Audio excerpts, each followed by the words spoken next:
고민이 감기로 목이 아픈 게 계속 낫지 않을 경우에 어떻게 대처해야 될까요? 사실은 감기다. 제일 어려운 겁니다.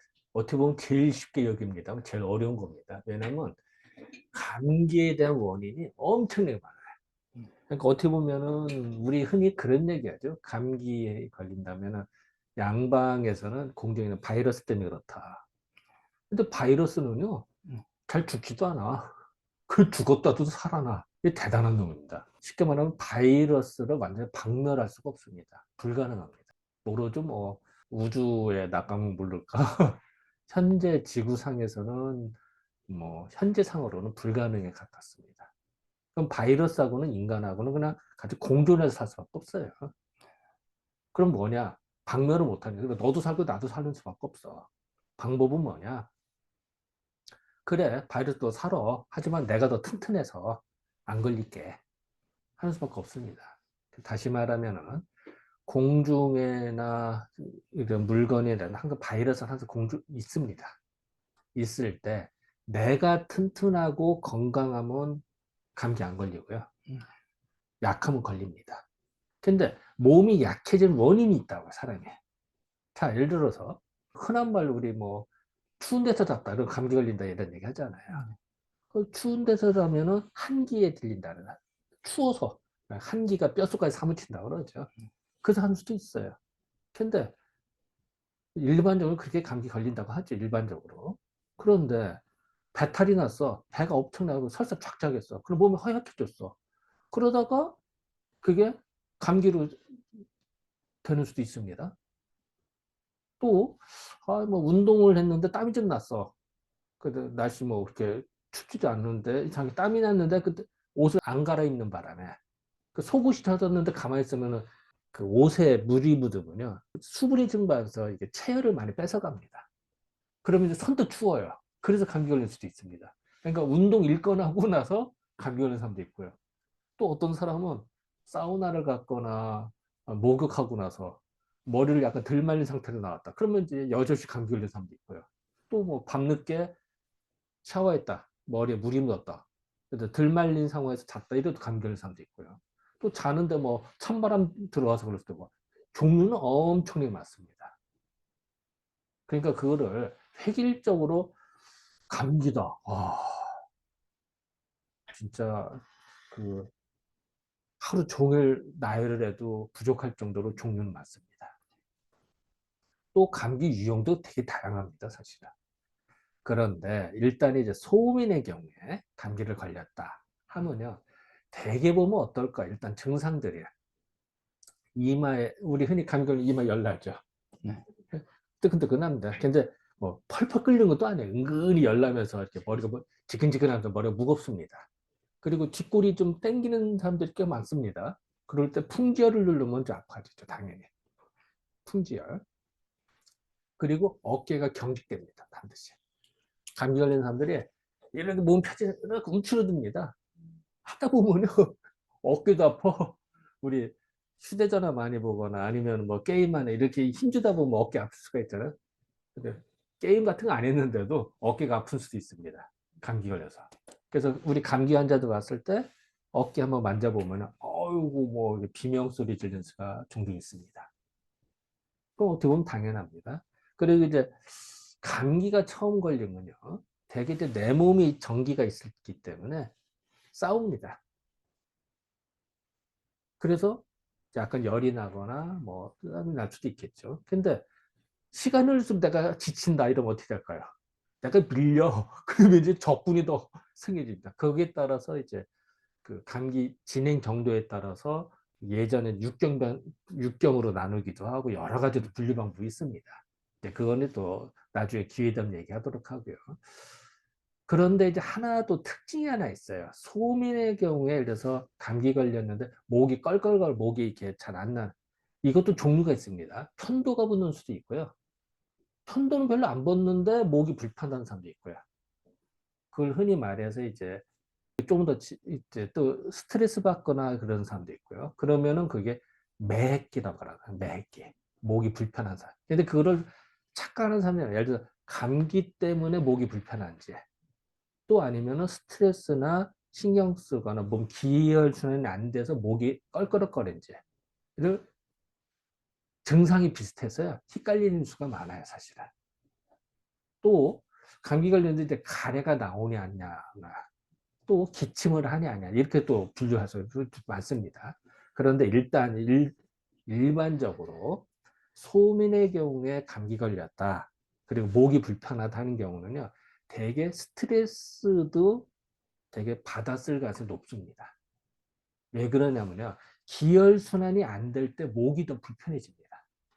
그래서 감기 안 걸려도요, 몸이 순환이 안 될 때는 목이 불편하게 느끼는 사람이 종종 있습니다. 예, 그리고 매기가 있거든, 목이 껄끄럭거린다 이런 사람들이 있습니다.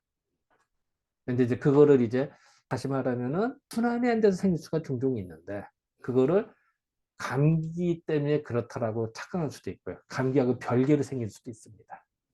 그래서 일단은 보통의 경우에는 감기를 걸렸든 안 걸렸든 이렇게 왔을 때는 되게 신경 쓸 일이 되게 동반되는 수가 많습니다. 그런데 이제 만약에 이런 수도 신경 전혀 안 쓰는, 마음은 편한데 이 사람이 옛날 폐결핵을 앓았거나 기관이 원래 약한 사람들이 있어요. 또 그런 사람도 쉽게 옵니다. 그걸 또 구분을 해. 그러니까 이런 거 구분하기 시작하면 엄청나게 중요한 게 많습니다, 사실은.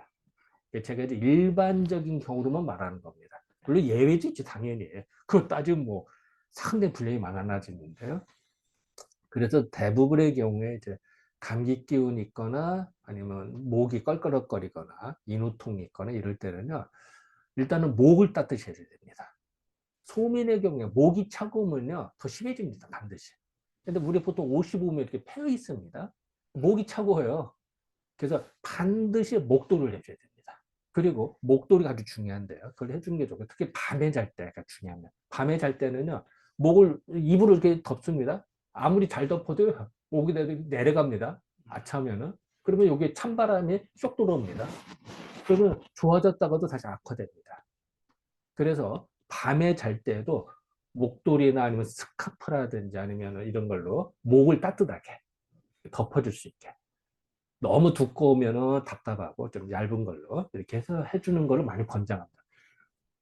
목만 따뜻해도 상당 부분 좋아집니다. 참 희한하죠. 그래서 그 부분을 많이 권장을 하고요. 일부 양망병원에서는 이제 목에 염증이 있거나 인후통이 있거나 할 때 오히려 아이스크림을 권장할 수도 있습니다. 사실 넓은 개는 틀린 말도 아니에요. 왜냐하면 염증이 생길 수 있고 했으니까 찬 걸 먹어서 식혀준다. 염증이라는 게 불화가 두 개거든요. 그잖아, 염증이라는 게 염증, 불화가 두 개가 뭉친 거야. 후끈후끈해. 염증에서 묵신묵신해 하고 후끈후끈해집니다. 그러니까 식혀야 될 거 아니야. 그러니까 아이스크림이나 찬 걸 먹어라라고 하는, 사실 틀린 말은 아닌데, 문제는 소민의 경우는요, 찬 걸 먹으면은 일시적으로 목은 좋아질지언정 순간은 몸이 더 차가워지면 더 절단납니다. 쉽게 말해서 소민한테는 맹물이라고 그래서 이제 찬 거나 얼음이나 찬 거를 다는 주지 말라고 그러거든요. 찬바람 쐬는 것도 안 좋았습니다. 그런 판에 찬 걸 먹으면은 좀 물음표가 쳐집니다. 그래서 다시 말씀드리면은 소민의 경우에는 목을 따뜻하게 하는 게 중요하고, 찬 걸 먹는 거는 절대 금지시켜줘야 됩니다. 그것만 잘해줘도 많이 도움이 됩니다. 그런 다음에 우리가 많이 쓰는 것 중에 하나가 이제 생강대추차를 많이 권장하는데요. 사실은 소민의 경우에 몸이 찌뿌둥하거나 감기 기운이 있거나 뭐 할거나 생강대추차만 잘 먹어도 상당 부분 좋아집니다. 그래서 우리가 심지어 차 먹을 일 있으면 그거 드세요라고도 얘기합니다만, 특히 감기 기운이 있을 때는 특히 그걸 권장. 그래서 의사에도 나오는데 이런 얘기가 나옵니다. 생강대추에다 총백이라는 게 있습니다. 그 대파 있죠, 대파. 대파에서 하얀 부분이 총백입니다. 반은 파란하고 반은 이렇게 흰색이잖아요. 하얀 거. 네, 그 부분 속에 실하게 차 있는 거. 그 부분을 같이 끓여 먹기를 권장합니다. 그런데 아까도 말했지만 기본적인 컨셉으로는요, 소민이 몸이 약해진 원인이 있어요. 그 원인을 찾아서 고쳐줘야 됩니다. 쉽게 말하면 지금 소화가 안 되고 설사가 나고 장이 안 좋은데, 몸이 허약해진 상황에서 감기가 가고 목이 안 좋은데, 목만 한들 무슨 의미가 있겠습니까? 장을 치료해줘야 돼요. 설사를 한다. 예를 들어서 이 사람도 잠을 못 자고 불면증 심한데, 잠잘 때 계속 뒤척거리는데, 감기가 서 목이 뭐 벗다. 그럼 목만 치료하는 게 아니라, 잠을 못 자는 원인이 있다고요. 그거를 치료해 주는 게 순서입니다. 그러니까 다시 말씀드리면 어떤 사람이 소미분의 다른 체질도 마찬가지입니다. 그 사람이 몸이 약해지고 병에 걸린 원인이 있을 거예요. 특히 감기 걸린 원인이 있어요. 아까 단순하게 뭐 찬바람 맞았다 뿐만이 아니라 어딘가 몸에 문제가 생겼을 가능성이 높습니다. 그러면 그걸 찾아서 같이 치료해 주는 근본 치료를 해줘야지. 그건 냅두고 목만 한들 임시방편이죠. 그러니까 대표적인 게 비염 치료입니다. 비염 같은 경우는 계속 콧물 나오고 뭐 이렇게 힘들어지잖아요. 그래서 양방에서는 코만 이렇게 계속 치료합니다. 그런데 그때뿐이야. 약 떠주면 또 그러고 또 그러고. 그래서 1년 내내, 5년 내내, 10년 내내 갑니다. 못 고쳐요. 그냥 계속 갑니다. 평생. 그게 무슨 치료야. 근데 우리들은 어때요? 목만이 아니라 몸 전체 컨트롤해서 면역력을 길러주고 몸을 좋게 해줍니다. 그러다 보면은 1년, 2년, 3년 지나면 몸이 튼튼해져서 내가 언제 비염 걸렸어? 하는 식으로 자연스럽게 해소가 됩니다. 이게 좋은 작전. 그래서 우리 보통 비염을 3년을 잡습니다. 3년을 잡아도요, 다행인 건 무지 좋은 겁니다. 양보해서 평생 못 고치는데. 그리고 코만 해봐도 무슨 의미 있겠어요? 그 사람 근본을 치료해야지. 근본을 치료했는데 3년씩이나 걸린다. 3년 걸려도 짧은 건 다행입니다. 그게. 네, 사실 그 정도로 몸을 정상화시키는 시간이 걸리는 거죠. 그래서 어쨌든 다시 말씀드리면은 소음인이 감기 걸렸을 때 인후통이 계속 안 낫는다 하면은 되게 다른 원인들이 있을 거예요. 이제 그걸 추적하는 게 중요하고요. 이제 그런 다음에 제일 중요한 건 목을 따뜻이 해줘야 된다. 그리고 찬 걸 먹으면 안 된다. 이게 이제 제일 중요한 거고요. 그리고 이제 뭐 한약 쓸 때는 참 한약은 무지히 다양합니다, 사실은. 뭐 그래서 뭐 그걸 일일이 다 말하기가 하도 많다 보니까 그래서 흔한 말로 이런 얘기합니다. 감기가 가장 흔한 질환인데요. 제일 어려운 질환입니다, 사실은. 이렇게 생각. 근데 보통 사람은 감기는 쉽게 생각하죠. 의사는요, 한의사들 입장에는요, 이 감기 환자 오면요, 이 컴퓨터가 고속 회전을 합니다. 어떤 처방을 어떻게 해야 될지 뭐 너무 많으니까. 너무 많다는 얘기는 뭐가? 감기 처방이 의사처럼 몇십 개가 나옵니다. 의사별로 다르게 몇백 개가 됩니다. 왜 처방이 많을까요? 잘 안 나서니까. 그러니까 다양한 처방을 만들어내는 겁니다.